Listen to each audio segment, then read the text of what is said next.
आज का जो हमारा वीडियो है वो बहुत ज़्यादा इम्पोर्टेंट होने वाला है क्योंकि आज के इस वीडियो में हम एक बहुत ही बेहतरीन कॉन्सेप्ट को हम डिस्कस करने वाले हैं जो कि कुछ इस प्रकार है। देखो, आज का जो हमारा कॉन्सेप्ट है वो ये है कि क्या होगा जब एक फंक्शन अपनी डेफिनेशन के अंदर किसी दूसरे फंक्शन को कॉल करने लग जाए। अभी तक हमने जितने भी फंक्शन पढ़े हैं, जितना भी हमारा फंक्शंस के ऊपर डिस्कशन हुआ है, अभी तक हमने ऐसा केस कहीं पर भी नहीं देखा कि एक फंक्शन जो है अपनी डेफिनेशन के अंदर दूसरे फंक्शन को कॉल करने लग जाए। लेकिन अभी हम उस केस को डिस्कस कर रहे हैं। ओके, सो ये हमारा एक नया केस है, बिल्कुल बिल्कुल एकदम ब्रांड न्यू केस है। सो बिना किसी तरीके सबसे पहले चलते हैं अपने क्वेश्चन की तरफ। देखो यहाँ पे मैंने क्या किया एक्चुअली, यहाँ पे मैंने एक प्रोग्राम लिखा है और इस प्रोग्राम में मैंने यहाँ पे F1 को कॉल किया है। ऑब्वियसली बात है, बच्चा बच्चा जानता है, जब हम F1 को कॉल करेंगे तो F1 फटाक से कहाँ पे जाएगा, अपनी डेफिनेशन पर जाएगा। F1 कहाँ पे गया, अपनी डेफिनेशन पर गया। अब उसने देखा कि सबसे पहले उसको क्या करना है, high I'm F1 print करना है। वो उसको प्रिंट कर देगा सक्सेसफुली, इसमें कोई भी प्रॉब्लम नहीं होगी। लेकिन जैसे ही वो इस नेक्स्ट लाइन को एग्जीक्यूट करेगा तो वो देखेगा कि यहाँ पर F2 जो है कॉल हो रहा है। Actually it is a new call, तो वो क्या करेगा, पहले इस कॉल को अटेंड करने जाएगा। समझिए ना इस बात को, दोबारा से बोलता हूं। जैसे ही उसने high I'm F1 print करा, वो तुरंत कहां पे जाएगा, सेकंड लाइन पर जाएगा। लेकिन सेकंड लाइन पर उसने देखा कि F2 is a new call, तो वो इस कॉल को अटेम्प्ट करेगा, वो इसको कट नहीं कर सकता। तो यहां से सीधा कंट्रोल कहां पे जाएगा, सीधा जाएगा F2 की डेफिनेशन पर। अब यहां से आपने एक चीज देखी होगी कि इस कॉलिंग से नीचे जितने भी स्टेटमेंट्स हैं, चाहे आपका रिटर्न हो चाहे कोई सा भी स्टेटमेंट हो, इस फंक्शन की डेफिनेशन के अंदर इस कॉलिंग से नीचे जितने भी स्टेटमेंट हैं वो सब होल्ड हो गए। होल्ड मतलब कि पहले मैं इस कॉल को खत्म करूंगा, उसके बाद मैं इसको एग्जीक्यूट करूंगा। आई होप आप इसको समझ गए होंगे। ठीक है, तो मैं यहाँ पे इसको रेड कर देता हूँ, इसका मतलब ये होल्डिंग पर रखा हुआ है।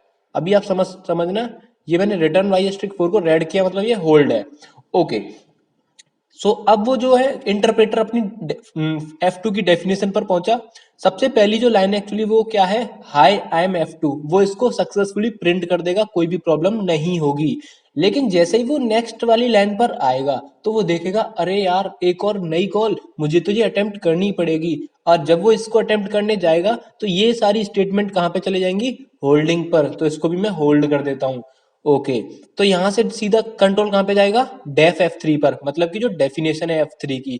यहाँ पे वो देखेगा सबसे पहली जो लाइन है, that's is nothing but hi I'm F3, वो इसको भी सक्सेसफुली एग्जीक्यूट कर देगा। अब जो सेकंड लाइन है वो क्या है, रिटर्न टू। मैंने आपसे लास्ट वाली वीडियोज में बताया है कि रिटर्न स्टेटमेंट क्या करता है। रिटर्न स्टेटमेंट फंक्शन की कॉलिंग को, या आप कह सकते हो कॉल्ड फंक्शन को, कुछ वैल्यू रिटर्न करता है। यहाँ पे जो वैल्यू है वो क्या है, टू। F3 जो डेफिनेशन है, F3 फंक्शन की डेफिनेशन में लिखा हुआ है कि रिटर्न करना है आपको टू। ये टू किसको रिटर्न होगा, F3 की कॉलिंग को। F3 की कॉलिंग आपकी कहाँ है, यहां पर है। तो F3 will be replace by two, तो ये किससे रिप्लेस हो जाएगा, पूरा टू से। और x की वैल्यू क्या हो जाएगी आपकी यहाँ पे, x is nothing but two हो जाएगा। अगर मैं इसको यहां से लिखूं तो इसको हटा के मैं टू लिख सकता हूं, लेकिन मैं लिख नहीं रहा। आपको क्या समझना है कि दिस इज F3 की जो वैल्यू है वो क्या हो चुकी है, टू।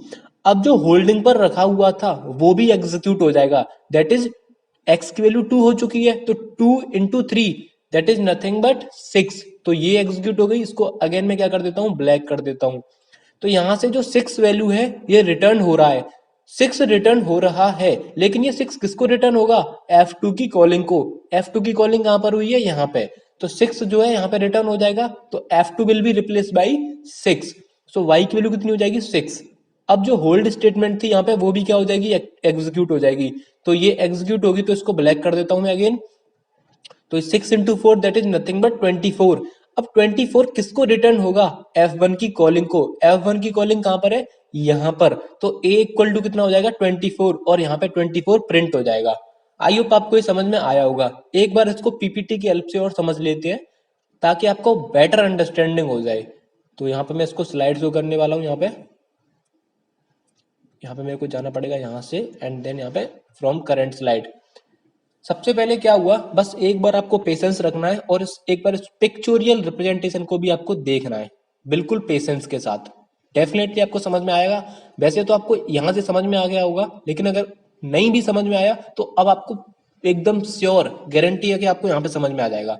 सबसे पहले क्या होगा, इंटरप्रेटर इस वाली लाइन को एग्जीक्यूट करेगा, लेकिन वो देखेगा कि F1 इज अ कॉलिंग, तो वो F1 की डेफिनेशन पर जाएगा।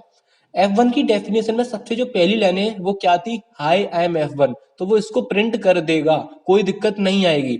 जैसे ही वो देखेगा कि F2 is a new call, तो वो क्या करेगा, वो सीधा F2 की डेफिनेशन पर चला जाएगा। यहाँ पे जितने भी स्टेटमेंट्स हैं F2 कॉलिंग से नीचे, देखो F2 से नीचे जितने भी स्टेटमेंट है यहाँ पे वो सब क्या हो जाएंगे, होल्ड पोजीशन में रखे जाएंगे। ओके, आई होप आपको यहाँ तक समझ में आया होगा।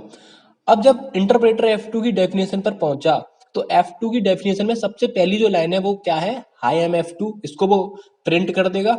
एंड देन वो देखेगा कि F3 एक नई कॉल है, तो यहां तक वो सीक्वेंशियली एग्जीक्यूट करने के बाद वो F3 की डेफिनेशन पर जाएगा। F3 की डेफिनेशन में सबसे पहली लाइन क्या थी, हाई आई एम F3, वो इसको क्या करेगा, प्रिंट करेगा। तो आप देखो आउटपुट का ऑर्डर देखना, आउटपुट में सबसे पहले हाई आई एम F1 आएगा, and then hi I'm F2 आएगा, and then hi I'm F3 आएगा।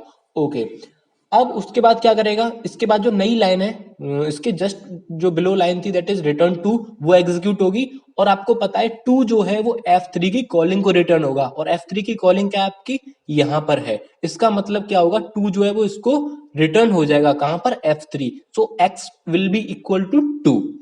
अब क्या होगा, F3 जो कॉलिंग है यहाँ पे, जो कर्सर आपको दिख रहा है, ठीक है सर, यहां से जो नीचे जो स्टेटमेंट्स थी वो सभी अभी होल्ड पोजीशन पर रखी हुई थी, तो अब वो क्या होंगी, एग्जीक्यूट होना शुरू होंगी। तो return asterisk 3, that is nothing but 2 into 3, 6 हो जाएगा। अब ये 6 किसको रिटर्न होगा, जहां पे इस F2 को कॉल किया गया है। F2 को कहां पे कॉल किया गया है, यहां पर कॉल किया गया है।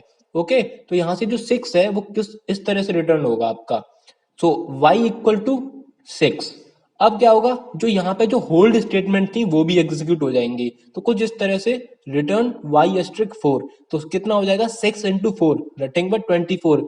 24 किसको रिटर्न होगा, F1 की कॉलिंग को। तो यहां से कुछ इस तरह से a will be equal to 24।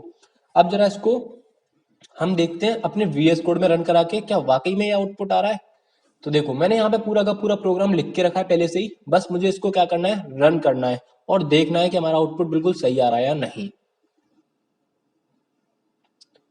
ओम फट स्वाहा, रन हो जा। हाँ देखो, high I'm F1 print हो गया, high I'm F2 print हो गया, high I'm F3 print हो गया, एंड देन 24 भी प्रिंट हो गया। आई होप आपको ये कॉन्सेप्ट समझ में आया होगा। ये जो कॉन्सेप्ट है बहुत ही ज्यादा इंपॉर्टेंट कॉन्सेप्ट है ये वाला आपका। What happens when one function calls another function, actually ये रिकर्जन में काम आएगा। रिकर्जन क्या होता है हम अपनी जो हमारी आगे आने वाली वीडियोज हैं उनमें हम देखेंगे, लेकिन अभी आपको ये कॉन्सेप्ट बिल्कुल बिल्कुल समझ में आ गया होगा। अगर आपको आज की वीडियो अच्छी लगी हो, प्लीज वीडियो को लाइक जरूर कर देना। मिलते हैं नेक्स्ट वीडियो में, तब तक के लिए टाटा।